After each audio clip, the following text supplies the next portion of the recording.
Assalamualaikum warahmatullahi wabarakatuh. Saya Okta Safira dari kelas 10 IPS 1 akan menjelaskan tentang bab 4 Bumi sebagai ruang kehidupan. Yang pertama adalah teori penciptaan planet Bumi. Bumi merupakan bagian dari tata surya, sama seperti planet lainnya dalam sistem tata surya. Bumi adalah planet yang memiliki sejarah panjang. Proses terbentuknya bumi sama dengan anggota tata surya lainnya, namun menjadi lebih istimewa karena di bumi dapat ditemukan kehidupan. Tata surya merupakan susunan benda langit yang terdiri dari sebuah bintang yang disebut matahari dan semua objek yang mengelilinginya, meliputi planet, komet, meteor, asteroid, satelit, dan sebagainya. Tata surya hanyalah satu dari jutaan bintang yang bergabung dalam sekelompok bintang yang disebut galaksi. Ada beberapa hipotesis atau teori-teori yang menjelaskan proses terjadinya tata surya. Yang pertama adalah teori Kant. Immanuel Kant adalah seorang ilmuwan berkebangsaan Jerman. Menurut teorinya, kabut dan gas yang ada di angkasa berputar lambat dan membentuk cakram datar dengan beberapa inti massa. Selanjutnya adalah hipotesis nebula. Pierre Simon Delage adalah ilmuwan yang mengemukakan hipotesis nebula. Menurut teorinya, tata surya kita berasal dari kabut gas yang berputar cepat dan mempunyai suhu tinggi. Selanjutnya adalah teori awan debu atau protoplanet yang dikemukakan oleh dua ahli yaitu Carl von Weizsäcker dan disempurnakan oleh Gerhard V. Kuiper. Menurut teori ini, tata surya terbentuk dari gas dan debu yang berkumpul, berputar, dan menyerupai cakram lalu berubah bentuk menjadi planet dan matahari. Proses yang terjadi adalah proses pemampatan. Selanjutnya adalah teori planetesimal. Teori ini pertama kali dikemukakan oleh Chambray dan V.R. Moulton. Menurut teori ini, pada awalnya sudah ada matahari, kemudian mendekatlah sebuah bintang yang ukurannya sebesar matahari dan menarik partikel matahari. Selanjutnya adalah hipotesis pasang surut.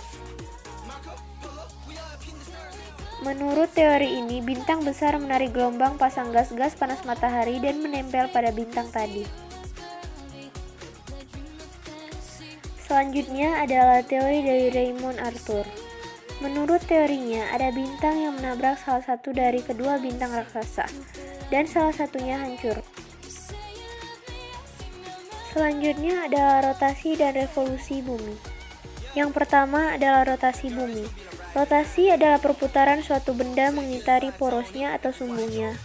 Dalam gerakan rotasinya, bumi membutuhkan waktu 23 jam 56 menit 4 detik atau 24 jam untuk sekali rotasi. Karena adanya rotasi bumi, maka akan terjadi siang dan malam. Bagian bumi yang menghadap ke arah matahari ketika berputar pada porosnya akan mengalami siang. Sebaliknya, jika bagian bumi yang membelakangi matahari akan mengalami malam. Selanjutnya adalah terjadinya perbedaan waktu di berbagai tempat di muka bumi. Dalam sekalinya putaran, bumi menempuh sudut 360 derajat. Oleh karena itu, di seluruh permukaan bumi dapat dibuat 360 buah garis khayal yang membujur dari utara ke selatan. Garis yang membuat bujur tersebut adalah garis bujur. Berdasarkan garis bujur inilah waktu di bumi ditetapkan. Selanjutnya adalah gerak semu harian bintang.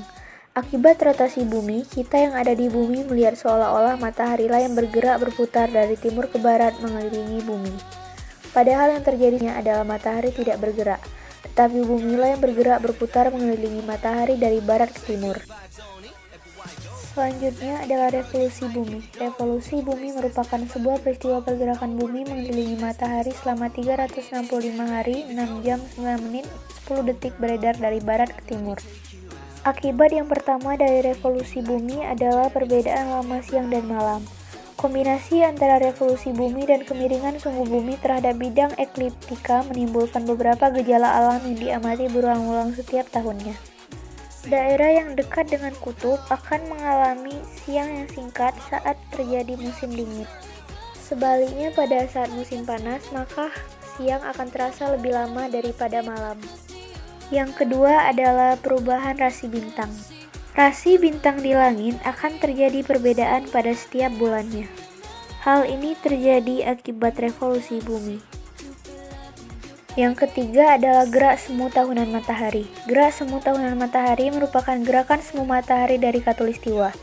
Gerakan ini membuat matahari seolah-olah bolak-balik antara 23,5 derajat lintang utara dan lintang selatan setiap tahunnya. Matahari selalu berbalik arah setelah sampai lintang 23,5 derajat. Oleh sebab itu, lintang ini disebut garis balik. Garis 23,5 derajat lintang utara disebut garis balik utara, dan 23,5 derajat lintang selatan disebut garis balik selatan. Mungkin hanya itu saja yang dapat saya sampaikan sementara ini. Semoga apa yang saya presentasikan dalam video ini menjadi manfaat untuk kita semua. Sekian dari saya. Wassalamualaikum warahmatullahi wabarakatuh.